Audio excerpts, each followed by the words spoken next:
नाही पण आपल्याला ह्या लोकांना पैसे किती द्यावे लागतील बरं? याला 4 लाख रुपये द्यावे लागतील. 4 लाख. हां, आणि 50,000 रुपयाचं आपलं सिमेंट रेती खडी येते बियाणं वगैरे त्यासाठी. 5 लाखात तुमचं पहिलं क्रॉप लागून जातं. हो, आणि हे परमनंटली आपलंच आहे ना मग. 10 टन 12 टन लोखंड आहे जे आता ही नेट 2.5 लाखाची येते. एक सॅन्ड फिल्टर येतो मोठा. पुढे हे शॉर्ट आहे ना नागे, तुम्ही तिकडनं ना थोडं पुढे चालत आहे. फक्त क्रॉपला हात लावताय, फळांना हात लावताय, पिकांना. ओके, एक मिनिट फक्त.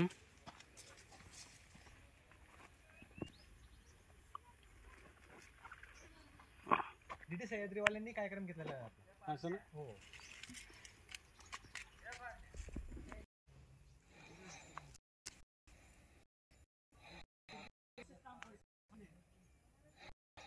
दरवर्षाचं म्हणजे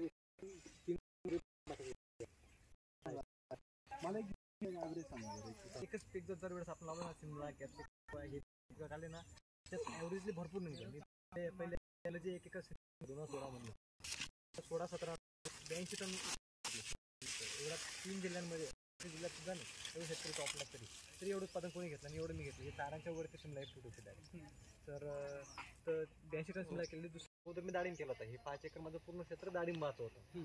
तर डाळिंब केलत असताना डाळिंबाला तेल्या रोग, म्हणजे पहिल्या वर्षी उत्पन्न चांगलं आलं, दुसऱ्या वर्षीपासून तेल्या रोग यायला लागला. तर मी असंच आता आमचा एक आचार्य होता म्हणजे लहानपणापासून, म्हणजे पहिलेपासून त्याला शिकवलेला आहे. तर पहिलेपासून ते इंजिनिअरिंग, सॉफ्टवेअर इंजिनिअरिंग आम्ही त्याचं लग्नही आम्हीच करून दिलेलं आहे सगळं. आता तो पॅरिसला आहे. तर तो इंजिनिअरिंग करताना त्याचा लॅपटॉप माझ्याकडे होता. म्हणजे त्याचं कॉम्प्युटर होतं, तेव्हा लॅपटॉप वगैरे काही आले नव्हते. तर त्याचं कॉम्प्युटर माझ्याकडेच होतं घरी, आणि माझं शिक्षण काहीच नाही.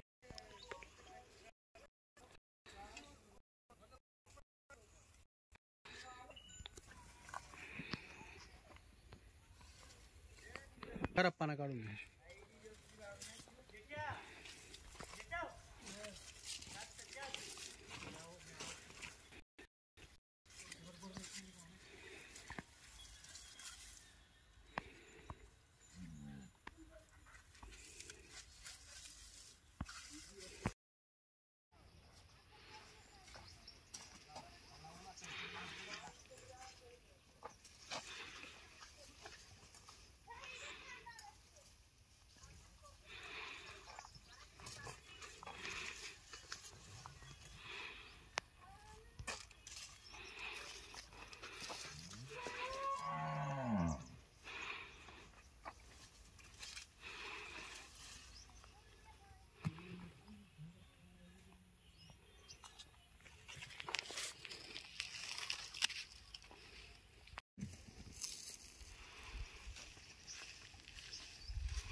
पारला कितना मारा था होगा? ये उधर वाला बाकी है, उधर में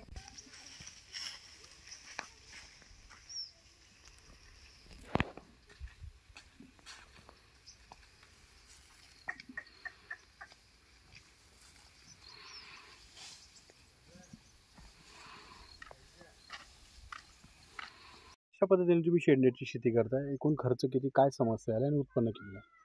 सर, सेनेटला एकूण खर्च येतो 20 लाख रुपयेपर्यंत, आणि त्याला गव्हर्नमेंटचं अनुदान हे 14 लाख रुपये 20,000 रुपये येतात. आणि आपल्याला एकंदरीत खर्च आता हल्लीला 5 लाख रुपये आपल्याला एकंदरीत खर्च येतो पहिलं क्रॉप लागवडीपर्यंत. आणि त्याचं उत्पादन म्हणजे एका क्रॉपमध्ये, आता मी काकडीचं पीक घेतलेलं आहे, एका पिकामध्ये 30 टन 40 टनाचा काकडीचं उत्पादन येतं. आणि त्याच्यामधून जर आपण आर्थिक नियोजन जर बघितलं तर 15 रुपये किलो जर केली तर 6 लाखाचं आपल्याला उत्पादन येतं. त्याच्यात 1.5 लाख रुपये आपल्याला वार्षिक खर्च येतो, एका क्रॉपसाठी खर्च येतो. तर असं खर्च काढून आपल्याला 4.5 लाख रुपये हा एका प्लॉटमधून आपल्याला उत्पादन येतं. कुठल्या जातीची काकडी लावली, काय काय अडचणी आल्या सर? ही जी व्हेरायटी लावलेली ही नामधारी कंपनीची KUK9 म्हणून लावलेली व्हेरायटी. तर ही व्हेरायटी म्हणजे मल्टी फ्रूट देणारी व्हेरायटी आहे. की जी आपण ओपनची जी व्हेरायटी असते ती F1 असते, आणि त्याला मधमाशीचं परागीभवन करावं लागतं. ही सेनेटमध्ये असल्यामुळे हिला परागीभवनाची काही गरज येत नाही. तिला मल्टी स्टार म्हणून किंवा मल्टी ब्रँचेसने एका पानाजवळ 5-5 गुच्छे लागतात, 5-5 काकड्या लागतात. त्याच्यामुळे याचं उत्पादन वाढतं. पण याचे जे बियाणं पण आहे तर हे थोडं महाग पण आहे, की 4,500 रुपयाला एक पॉकेट जातं. तर त्या पॉकेटामधून आणि 1 एकरला साधारण 8,000 पॉकेट लागतात. 8 पॉकेट लागतात, 8,000 सीड लागतात. एकंदरीत किती तुम्हाला खर्च आला आणि उत्पन्न कसं झालं?